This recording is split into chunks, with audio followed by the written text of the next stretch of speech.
Hey guys, it's Ryan here with HobbiesofaMan. Once again, today we're doing another Frieren Beyond Journey's End arc review. Today we're looking at the Aura the Guillotine arc, which is the second arc in the story. Although, it really depends, officially I guess this is the second arc, but depending on how you look at the previous storytelling, right, the first 13 chapters, you could argue that this is maybe the third or fourth arc. But I guess not really, because the first arc is basically a prologue, right? It's about getting the team together and getting out of the starter region, right? So I guess this is arc 2, and that is how it is officially kind of defined, right? The author here is Kanehiro Yamada, and Tsukase Abe is the artist. It's published by Viz Media, and this is a Shogakukan title, so it's under the Shonen Sunday imprint, which is the one that has the S at the top of the spines instead of the SJ, right?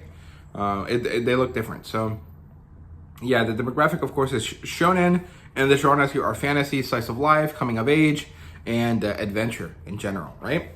The rating for this is a 5 out of 5, and it does have an anime. Of course, I've mentioned it before, and I've actually talked about the anime on the channel, right? So your best bet is probably to watch the anime first, really fall in love with the story and the characters, and then come back to the manga. I feel like the manga will work just as well, but because the story is the same and it's very beautiful throughout both of the iterations, right?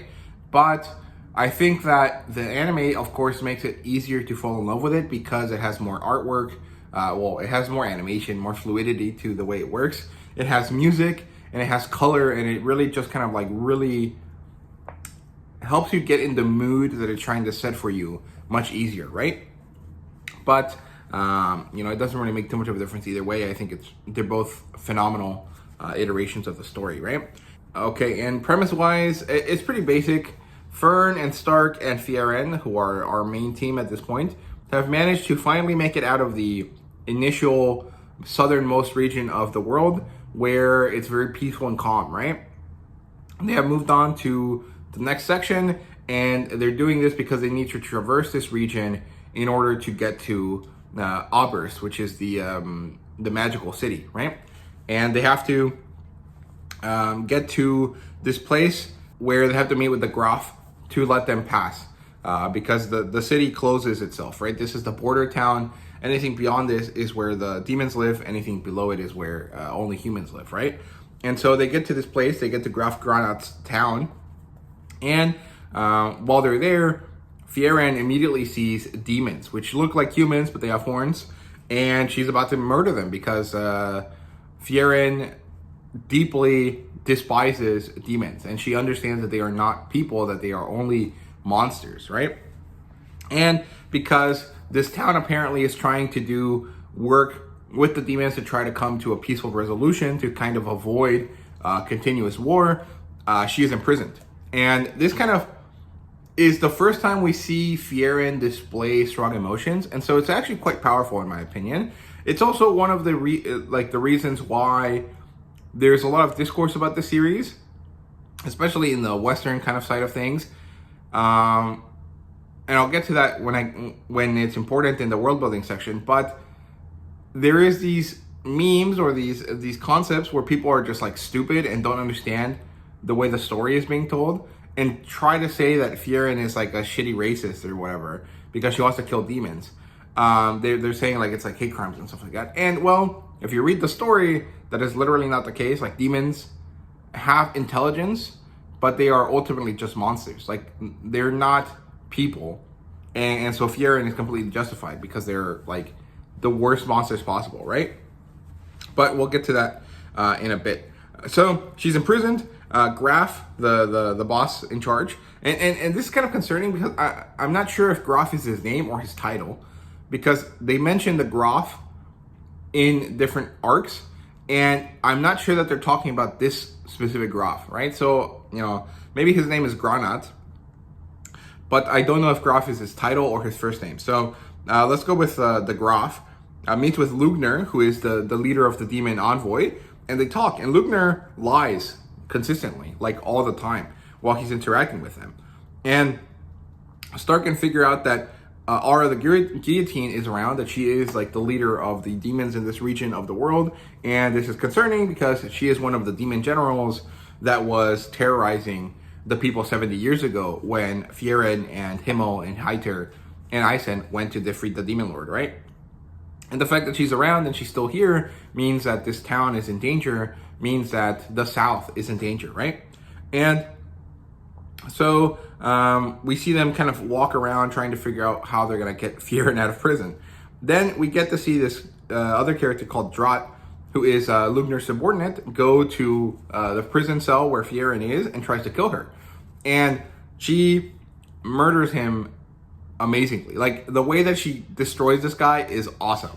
He tries to use this magical string in order to cut her up into pieces, and she uses her aura to stop it, and then she just like blasts him away, and she kills him immediately. The thing is that he killed all of the people that were prison guards at the time that Frieren was in prison, and so she's gonna get blamed for it because she completely obliterated him, right? So he like disappeared, and so she decides to run away. And this is when we learned that Frieren used to be called Frieren the Slayer because she was that good at destroying demons. And we see that Lugner tries to kill Graf Granat, and Stark and Fern show up just in the nick of time to save him. And then they meet with Frieren as a side kind of thing, kind of surprisingly, and they are tasked with killing Lugner and Line, and Line is the other subordinate that Lugner brought with him. And Frieren goes out of the town in order to go fight Aura, right? And Fern and Stark attack Lugner. They really can't kill him. They have a very difficult time with it because Lugner's magic is blood magic, and so he is able to manipulate blood all around him, right? And so it allows him to heal faster. It allows him to track them by putting blood on them, and it happens to be a very good defensive magic. And so Fern can't destroy him properly, right? And Stark is a mainline fighter, right? He only fights with weapons and with his personal strength, and so he can't really overcome the demon because the demons are also physically strong, right? And the thing is that Lugner is significantly older and more skilled than Fern. The thing is that Frieren has always known that this might be a possibility, and so when she taught Fern, she focused on speed. And so Fern is significantly faster than Lugner, right? And so the fight kind of doesn't work out in Stark and Fern's favor, so they leave. They try to escape, and then Lugner tracks them down later, and this is when we have the big kind of climactic fight for these characters. So Stark has to fight Line, and it turns out that Line uses Eisen's techniques, and she uses them because her magic is basically like body tracking magic, I guess. She is able to copy people's movements, and we see a similar magic style later in the story when we get to the wizard to the mage classification challenge, right? But it's not that important right now. So we get to see that Line uses Eisen's techniques. Stark manages to beat her because she doesn't have the strength that Eisen does, and so Stark is able to use his own experiences as Eisen's student to counteract her abilities. And even though she is technically stronger than Stark, even though she's not as strong as Eisen, she doesn't have grit where Stark does. And so Stark wins by remembering that his master used to tell him that the best warrior is the one that manages to always stand up. And so he continues to stand up. He does a very kind of Captain America type thing, and he manages to destroy her. And I think it's really, really awesome. I really enjoyed this fight. So when he beats her, Lugner gets distracted because he senses that his subordinates are dead, and he knows that the battle is now not in his favor anymore because Fern is managing to attack him better and better each time, right? And so eventually a big, kind of blast happens, and Fern manages to kill Lugner finally. And this is when we transition over to Frieren, who has gone to Aura, and they have a chat. And Frieren saves a bunch of the zombies from Aura's magic by just kind of overpowering it, essentially. Then Aura reveals her scales, which allow her to control people if they have lesser mana than her. And the thing is that Frieren hides her mana. And so her mana pillar, when we get to see that, looks very small compared to Aura's, right? And so Aura is very clearly confident. She knows that she's going to win. The thing is that Frieren kind of has her awesome badass moment, right? She reveals herself again as Frieren the Slayer, and she talks about the fact that, you know, Aura's abilities are great and they're wonderful, and she's an old mage, so she has had a lot of time to develop her aura, or her mana, or whatever you want to call it. But Frieren has lived for over 1,000 years, and she has cultivated her mana even beyond what Aura has done. And so when she unveils herself, her mana is like, you know, 4 or 5 times bigger than Aura's. And so Aura falls under her thrall, basically. And Frieren ends this with an awesome kind of very monotone kill yourself. And it's really great. I really enjoyed this. And so this wraps up the story. We go to the Graf, who's thankful. He tells them to go to Arburst and to go and take the first class mage exam, because in order to go beyond the southern borders, in order to go beyond into the north region of the world, they need a first class mage. The thing is that Frieren basically already has these abilities, right? But she doesn't have an official recognition, and so she has to get like the paperwork necessary for it, right? And so that's kind of the lead in into the next part of the story. So if the first arc was the prologue, this is kind of like the transitionary moment, and then Travel to Arburst is kind of like the start of their proper journey at this point, right? If that makes sense. Although it almost feels like there's a lot of scaling, where every time you think that they're going to start their journey now, and then they're like, okay, wait, one more second, we got one more thing to do, right? But it's not really that big of a deal. I actually really enjoy that. I think it's nice to have these kind of easy, scalable, and understandable kind of starts and stops to the story. It helps you, you know, have a good way to start and stop reading, which I appreciate. Because sometimes with manga, you just kind of feel like you want to go and go and go and go, right? And so having these clearly defined like moments of like rest between these arcs is very valuable to me. So characters-wise, we get introduced to Graf Granat, who actually doesn't end up being all that important, broadly speaking. I don't think he'll come back to the story to be important later, but it is what it is. We get introduced to Lugner and Drat and Linne and Aura, who are all demon characters that all get killed within the arc. They're not important, but they are valuable because they show us just how crazy the demons are, right?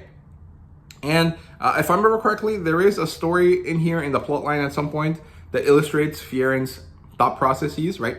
Frieren's family was killed by demons attacking her village. She was taken in by Flamme, and Flamme was the person that helped her learn to hide her aura.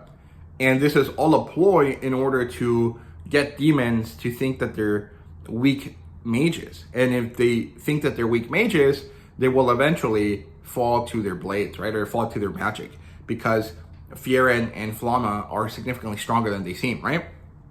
And then we have another kind of instance, if I remember correctly, that happens in this part of the story as well, where Frieren remembers Himmel trying to save a little demon girl because people were trying to kill her, and he fell for the trap. She looked like a human girl. She said the right words. And then later, she killed people to eat them, and she tried to trade the body of another child for her safety. And Himmel eventually was like, okay, you gotta kill this thing. It's psychotic. It's not a real person, right? And so it really highlights how crazy and evil these demons are, right? And I really appreciate that. And it really works because each of these demons kind of echoes the same kind of thought process. You know, Linne wants to consume special like abilities for her magic, and then because she thinks that she's stronger than Stark, she dies and loses.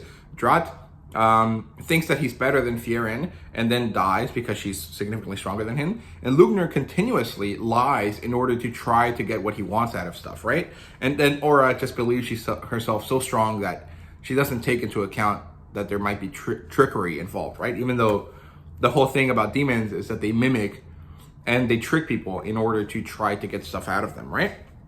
So great stuff there with the character work, and I guess that was also partly world building.